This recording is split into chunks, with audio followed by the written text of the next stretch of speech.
Welcome to the Deep Dive. We're the show that looks into those hitting technologies, the ones really powering our modern world. You probably don't give it a second thought, but keeping your lights steady, making sure your devices charge okay. Well, there are complex systems humming away silently behind it all. Today, we're pulling back the curtain on one of those crucial, often invisible players, the global static var generator market. But before we jump right into the market numbers, maybe we should clarify for you.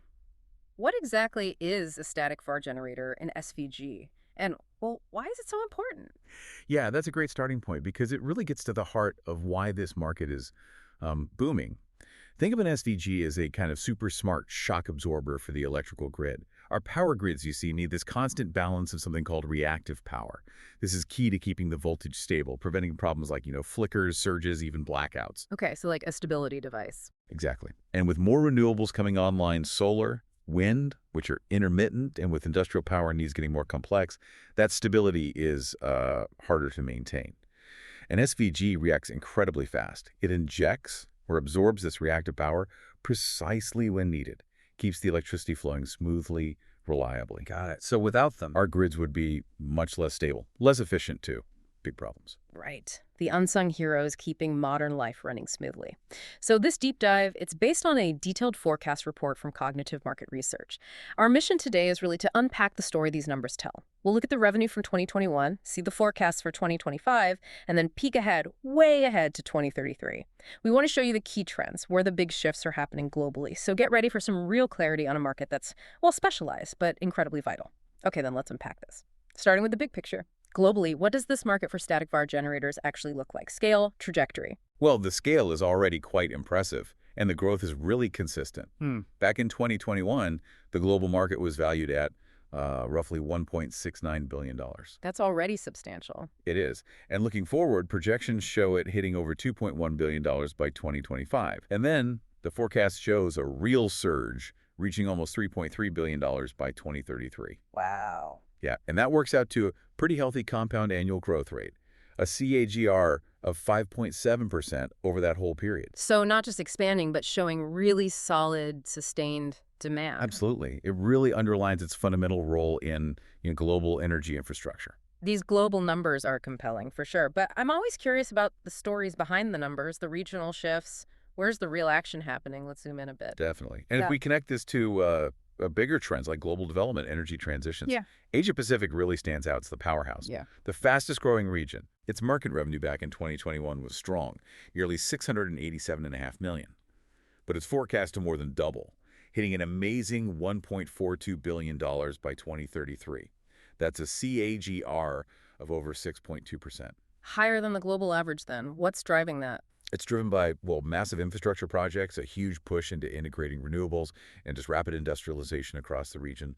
All of that demands really solid power quality. Makes sense. And within APAC, China is just. Oh. It's the dominant force, no question.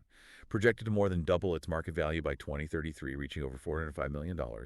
Japan's also a very significant player, also set to nearly double its value to over $246 million.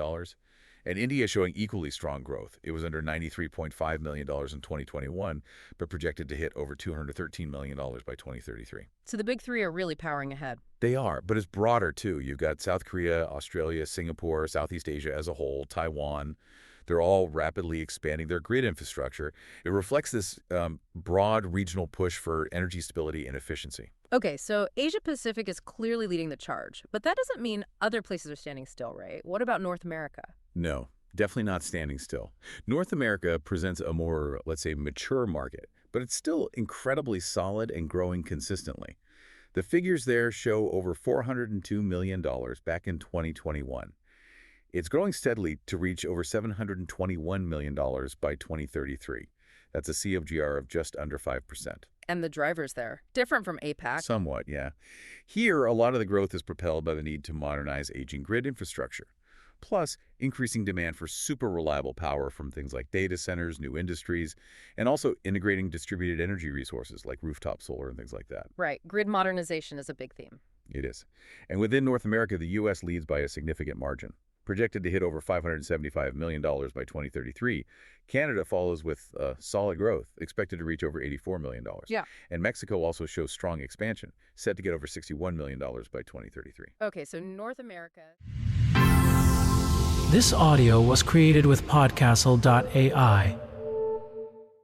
Set to get over $61 million by 2033. Okay, so North America, steady growth, modernization focus. How does Europe compare? Europe also makes a steady contribution and shows good growth as well. A lot of it driven by their really ambitious energy transition goals. The push for renewables there is huge, isn't it? Absolutely. And that requires stabilizing grids as more renewables come online. The market there was over $345 million in 2021. It's expected to reach over $632 million by 2033, with a healthy EGR of just over 5.2%, slightly higher than North America's rate. Interesting. And within Europe? Germany leads the region, projected to nearly double, reaching over $136 million by 2033. France is a significant contributor too, reaching over $90 million. And the UK also shows strong growth, nearing $78 million by 2033. But again, it's quite broad. You see consistent, important growth from Italy, Spain, Russia, the Nordics like Sweden and Denmark, Switzerland, Luxembourg. They're all investing in grid stability as part of their energy strategies. Okay, so we've covered the, let's call them the established players, APAC, North America, Europe. Now let's shift focus a bit. South America, the Middle East, and Africa. How do these regions fit into the global SVG picture? Are there unique growth stories there? Yeah, these regions are definitely emerging with some significant opportunities. It's quite a fascinating look at where new development is really taking hold. Let's take South America first. The market was valued around $103 million in 2021. It's forecasted to more than double, hitting over $208 million by 2033. And get this, the CAGR is over 6%. Wow, so higher than North America and Europe. Exactly. That's what's interesting. It really indicates a significant push for new infrastructure, major grid upgrades happening there. Brazil leads the region, set to reach over $82 million by 2033. Argentina also shows strong expansion, getting close to $44 million. Fascinating. Okay, what about the Middle East? The Middle East generated almost $80 million in 2021, expected to roughly double to nearly $159 million by 2033. The CAGR there is just under 5.9%, still very strong. And in drivers, similar themes. Often tied to, large-scale infrastructure projects, very rapid urbanization in some areas, and also a big drive for industrial diversification, moving beyond just oil and gas. All of that requires robust power quality. Saudi Arabia leads the pack there, projected to reach over $55 million. Turkey and the UAE are also significant contributors. Right. And finally, Africa. Africa recorded over $74.5 million in 2021. It's set to nearly double as well, reaching over $146 million by 2033. The CAGR is just over 5.3%. The growth here is often linked to increasing electrification efforts, bringing power to more people, plus industrial expansion, and developing new power generation capacity across the continent. And key countries. South Africa leads this market, projected to hit almost $53 million. Nigeria is also posting notable growth as its grid infrastructure develops. Okay, we've covered a lot of ground, a lot of numbers. So let's synthesize this. What does all this mean for you, our listener, someone curious about global markets and the tech shaping our world? What are the big takeaways? I think what's truly fascinating, what really stands out, is how this market for SVGs shows strong growth across all the major regions.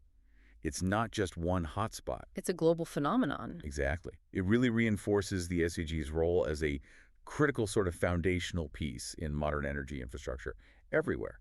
And if you connect this to the bigger picture, this sustained, consistent growth points to ongoing, pretty significant global investment in energy stability and quality. Right, it's a priority worldwide. It seems to be. Despite different economic conditions, different stages of development, that fundamental need for reliable power for resilient grids, it's a shared goal. And of course, as we saw, Asia-Pacific leading as both the largest and fastest growing market, well, that clearly signals where a huge chunk of future energy investment is likely going to be concentrated. It really is eye-opening, seeing the scale, the consistency of growth in a market that, operates so much behind the scenes. But it's absolutely fundamental. It makes you wonder, doesn't it? How many other specialized, often unseen technologies like these static var generators are quietly underpinning major global economic trends, massive infrastructure development? It raises a really important question, actually. What other hidden sectors are out there, quietly booming? enabling the energy, the connectivity, the reliability we all just take for granted every day without even realizing they exist. That's a great thought to leave our listeners with. Well, thank you for joining us on this deep dive into the static var generator market. We really hope you keep exploring these unseen forces that are shaping our world. Welcome to the Deep Dive. Ever stop and think about what actually keeps things running? Your phone charging, factories working, cities lit up. Especially now the grid's so, well, complex. Mm-hmm. Today we're pulling back the curtain a bit on something crucial but maybe overlooked. Global Static Var Generators. SVGs. Right. And that VAR bit, it sounds technical, maybe a little intimidating, Yeah, exactly. but it's just volt-ampere reactive. It's basically a way to measure a specific type of electrical power. Okay, so think of this as like your shortcut to understanding a hidden piece of the modern power puzzle. That's a good way to put it. SVGs, fundamentally, they're about making the grid efficient, Yeah. stable. Stable how? Well, they keep the voltage steady, and they manage that reactive power you mentioned, which, simply put, is the power needed for magnetic fields. Think motors, transformers, Yep. that kind of thing. So not the power that lights the bulb, but the power needed to make the bulb system work. Exactly. It doesn't do the useful work directly, but without it being managed properly, things get unstable. You could even get blackouts, especially now with, global power use changing, more renewables coming online. Okay, so our mission today, let's unpack what's really pushing SVG adoption forward, and importantly, what's holding it back. Because there are hurdles. Oh, definitely. And then we'll look at the trends shaping where this is all going. Mm. And just so you know, we're basing this on insights straight from cognitive market research, top-tier stuff. Ready to dive in. Let's do it. So what are the big drivers? What's making this market hum right now? Well, it really comes down to a basic need, grid stability. It's becoming more and more critical. Because the loads are fluctuating more. And all the renewables. Precisely. Think about huge wind farms, massive solar arrays. They bring power, but also variability, fluctuations. This audio was created with podcastle.ai. They bring power, but also variability, fluctuations. SVGs act like dynamic balancers, constantly adjusting to keep the voltage smooth. Like balancing on a tightrope, you said earlier. That makes sense. And it's not just renewables causing this need, right?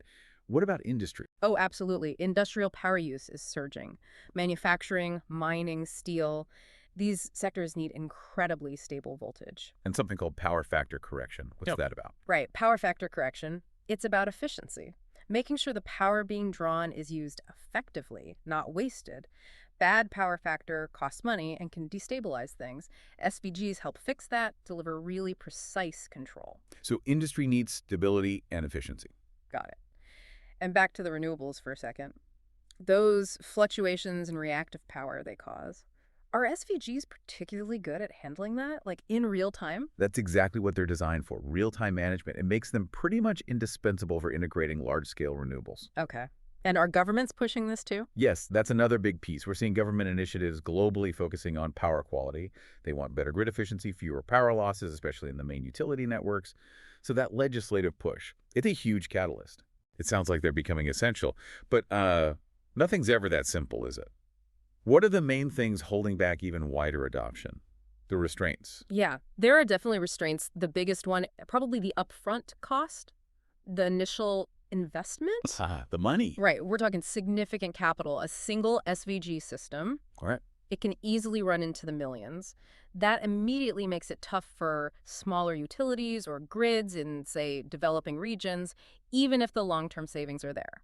That kind of cost is a huge barrier. Is it just the price tag of the equipment itself, or is installing it also a big part of the challenge, integrating it into existing grids? It's both, really. The complexity of installation and integration, it's significant. You need skilled people, careful planning. It's not plug and play. Okay.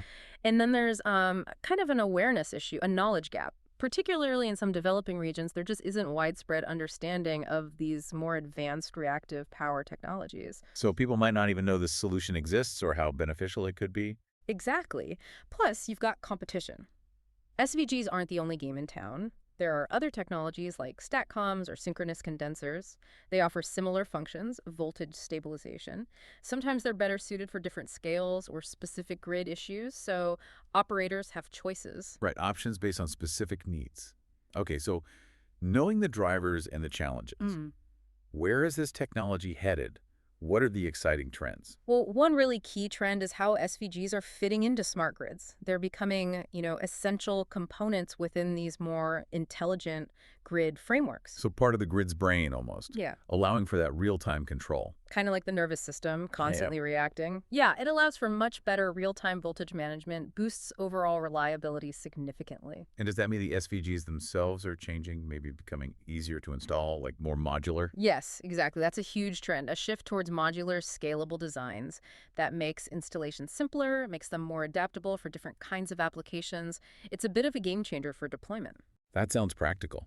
Are we seeing them pop up in new places, too, Yeah. beyond the usual industrial spots? We are. Demand is rising in places like data centers, big commercial buildings, too. Anywhere stable, absolutely uninterrupted power is non-negotiable. Think about a data center going down, even for a second. Yeah, catastrophe. Ah. Okay. And the tech itself, is it getting smarter? Definitely. Big advancements in the control systems. We're seeing AI-driven algorithms starting to be used. Real-time monitoring tools are standard now. All this makes SVGs much more responsive, more intelligent. They can almost anticipate problems. Getting there. They can certainly react faster and optimize themselves more effectively than ever before. It's a real leap for managing the grid dynamically. So wrapping this up, what we've really seen today is how these static VAR generators, these SVGs, are playing this absolutely critical but maybe often hidden role. Unsung heroes, perhaps? Yeah, unsung heroes, keeping the lights on, factories going, data flowing. They're balancing this increasingly volatile modern energy landscape. And when you understand these components, these sort of invisible technologies like SVGs, you really get a deeper appreciation for the whole complex infrastructure that supports, well, everything we do digitally and industrially. They're always working way back there. Constantly working, mostly unnoticed. Which brings us to our final thought for you, the listener. Yeah. As our energy needs keep growing, keep diversifying, Mm-hmm. what's the next big challenge for grid stability that we haven't even seen yet? Mm-hmm. A good question. And how will these invisible technologies have to evolve to meet it? What new unsung heroes might be waiting in the wings? Something to ponder next time you flick that switch. This audio was created with Podcastle.ai.